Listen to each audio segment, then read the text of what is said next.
Welcome to my Week 2 NFL Top 10 Power Rankings. Like last week, I will spin the curse wheel at the end of the episode, even though for the first time ever, it showed that the curse had no power. The Bills debunked the curse. Can Week 2 change that? Well, only Satan knows for sure. Before I hit the top 10, I wanted to mention my bubble team, my overrated team, and my underperforming team. Starting with the Broncos, yes, underperforming, but also the Raiders. Derek Carr has a turnover problem. He's like some weird combo of Daniel Jones and Jameis Winston, and nobody wants to point it out. In his last 11 games, 14 touchdowns, 13 picks, and 11 fumbles. Now, I think just 6 of those fumbles were lost, but that's not great. And here's what surprised me for the Raiders Week 1. The deadly pass rushing duo of Chandler Jones and Max Crosby never sacked Justin Herbert. Just 16 pressures Week 1. Luckily, Raiders fans, you get the Cardinals this week, so I can look like an idiot next week when you win by 30. My number 1 bubble team is the Cincinnati Bengals. After consulting with God himself, I was told if I put a team that took an L Week 1 on this list, I'd never see my team right again. But as you can see here, Jamar Chase is giving me 2 reasons to believe in the Bengals this week. And of the Week 1 surprise losers, the Packers, the 49ers, the Titans, and even the Colts, I thought the Bengals showed the most resiliency in a game where they made a maddening amount of mistakes. We are all aware that Cincy has the Super Bowl hangover, and I'm happy to see that their fans do as well. I'm also not putting the Seattle Seahawks on this list, even though they won. They are my overrated team of the week. Sorry, I didn't have time to make a graphic for that. Pete Carroll said their game plan was to move Russ to his left. That's where he's least accurate. Just like Derek Zoolander, Russ never learned to turn left. I'm not an ambi-turner. Can't turn left. And I applaud the Seahawks for executing that game plan. Russ only threw for 340 yards while his weakness was exploited. Geno Smith was very good for one half. Seattle finished with the 4th fewest yards on offense Week 1, and Geno only had 31 passing yards in the second half. 44 total yards in the second half for the Seattle offense. Week 1 feels like the only week the 12th man will be on a high for the rest of the season. Real quick, I have a question. Do I look different? Is it because my balls are as smooth as they've ever been?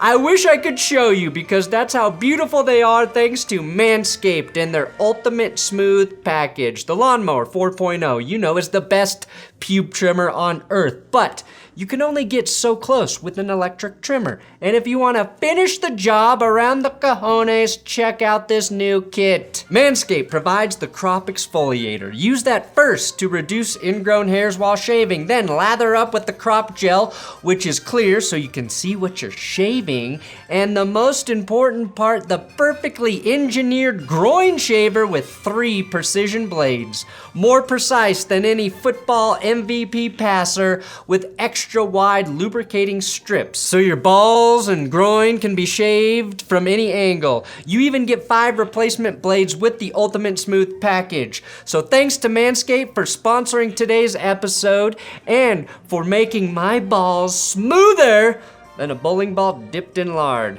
You know the deal. Use my link below, manscaped.com/goodsports, or my code GOODSPORTS for 20% off and free international shipping. All right, here we are. Number 10, the Buccaneers. I know, this is low, I know. Julio Jones is the hottest wide receiver on the waiver wire this week because it looked like Tom Brady was going to force feed him the ball like Brady forced his way out of New England or like Brady forced Bruce Arians out of Tampa. I'm just underwhelmed though with the way the Bucs offense produced Week 1 against Micah Parsons. I call the Cowboys Micah Parsons now because he's the only guy who shows up to play. And he called Leonard Fournette a pussy on Twitter. So there's that. Now I will assess Tampa after they played their Achilles heel this week in the Saints. One thing I know for sure about the Bucs is that as long as their defense stays healthy, it will be one of the best in the NFL. Third fewest yards allowed week 1 and fewest points at 3. Number 9, I've got the Indianapolis Colts. They were a missed kick away from a gritty win. Like the Broncos, you have a new QB in town, and it will take a bit for everything to click. Hell, it took a while for Jonathan Taylor to get going in this game, but your offense moved the ball well. Also, like the Broncos, you couldn't convert a 4th and goal situation, so I expect better moving forward in the red zone. Austin Doolin drops a touchdown pass in this game.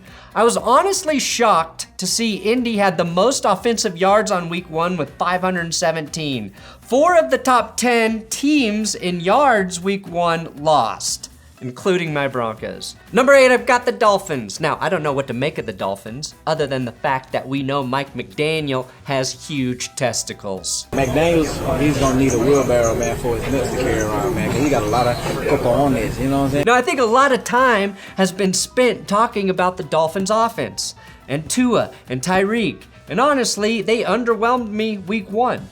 I think they will evolve, just like Matty Ice will in Indy and Russ in Denver. There's some new pieces around. What impressed me, though, was the Dolphins' defense. This is a unit that allowed just 7 points to the Patriots.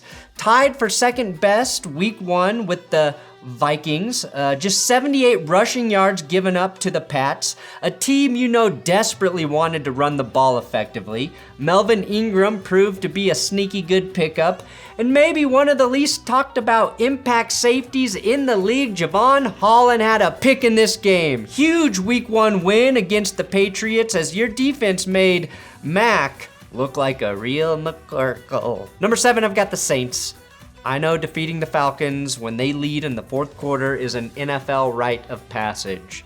It has become more certain than Brett Favre stealing welfare money from the state of Mississippi. Now, I was genuinely impressed with Michael Thomas, Jarvis Landry, and a sprinkling of Chris Olave in the second half of this game. This trio really could compete with the Buccaneers as the best in the South, especially when Olave gets NFL acclimated. Jameis Winston was clutch in the 4th quarter, and most importantly, played like Sean Payton was still coaching him and did not throw a pick.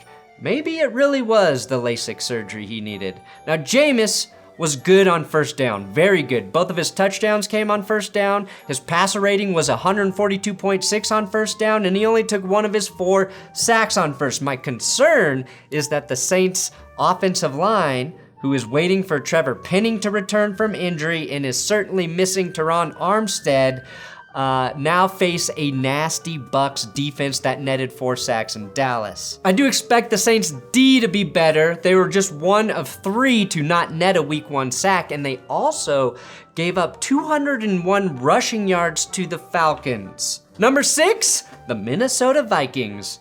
Justin Jefferson averaged 4 yards of separation on his 11 targets, meaning the Packers had absolutely no idea how to cover the best or top 2 wide receiver in the NFL. Kirk Cousins may dress for less, but he played like he was wearing fucking Gucci. Dalvin Cook didn't have his best game, so I see upside for the Vikings offense. But credit what held them back last year, the defense, for looking improved.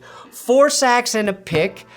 Even if Green Bay caught their passes in this game and had a starting tackle on the left side, I think Minnesota still wins. And don't forget, a great way to support my YouTube channel is my coffee company, BenchwarmerBrew.com. We got mugs, we got coffee, we got Tom's tea bags. Don't forget to check out Tom's power rankings and compare them to mine. I got coffee. It's fucking good. Let's go. Number 5, the Ravens. Look, the Ravens had the 3rd worst rushing attack week 1. Kenyon Drake and Lamar Jackson combined for just 48 yards on 17 carries.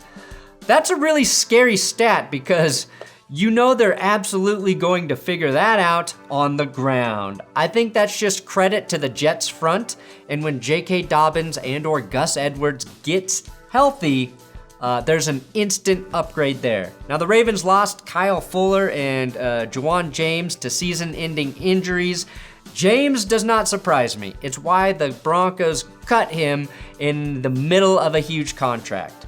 Let's hope this isn't a repeat, though, of 2021 for the Ravens and injuries. I think the surprise was seeing Devin Duvernay look like the #1 receiver and not Rashad Bateman.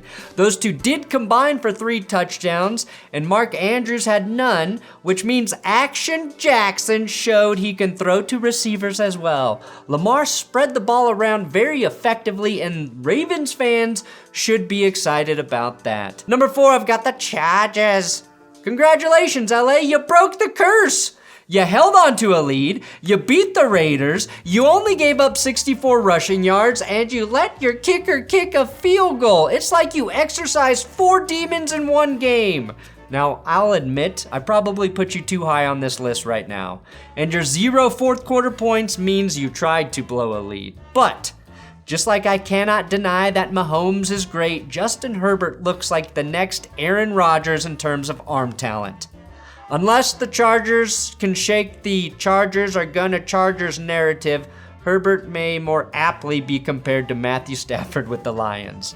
Mack and Bosa, though, on the edge are going to be a problem, and I think Austin Eckler will be better this week on Thursday night.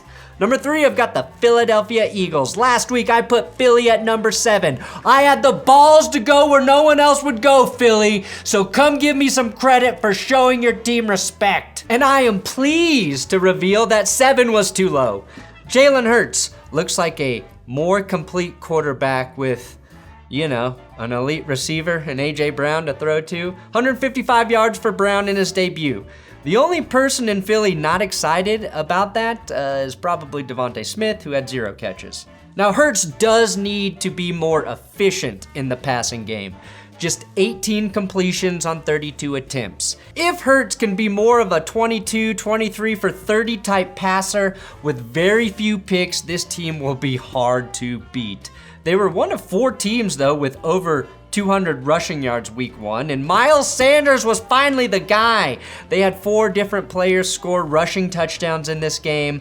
They are the team that Pete Carroll has wet dreams about at night. That said, Philly, your run D needs to be better. You gave up 181 to the Lions and 3 rushing touchdowns, as well as losing Derek Barnett to injury, which is a concern moving forward. Number 2, the Chiefs. Patty Mahomes had 156.1 passer rating when pressured against the Cardinals. Vance Joseph blitzed the hell out of Mahomes, and Mahomes made him pay every single time. It's nice to see that Vance is evolving as a coach. Mahomes was blitzed by Vance more than any DC has ever done. 54% of his dropbacks. And he threw 4 touchdowns against the blitz, and you kept fucking doing it, Vance. I respect your commitment to a losing philosophy, though. I do expect the Chargers to be better and able to pressure Mahomes with Bosa and Mack in a 4-man rush type situation. Right now, it feels like we are on track, though, for a Bills-Chiefs championship game, unless something goes horrifically wrong for one of those teams. And number 1, still on top, the Bills. I had the Bills at number 1 last week, and they handled the Rams despite being cursed. They did turn over the ball a bunch of times in that game. James Cook, of course, fumbled on his first carry, something we saw both Kareem Hunt and Emmitt Smith do, and those 2 guys had identical careers. Here are my 3 takeaways from the Bills' Week 1 game. Josh Allen played one of his most efficient games, maybe his most grown-up QB performance to date. He never forced the ball. He took what the defense gave him and still threw 3 touchdowns. Second takeaway, Stephon Diggs is unguardable. And finally, the Bills' defense looked like the best in the league Week 1. 7 sacks, or as I call it, Von Biller trickle-down economics. Everyone get a bill. And they gave up the second fewest total yards Week 1. And that's against the Sean McVay offense that had never lost its opening game. Just 52 rushing yards allowed by that Bills D, the best mark in the league. So things look promising in Buffalo. And here we go. Let's see who will be cursed this time.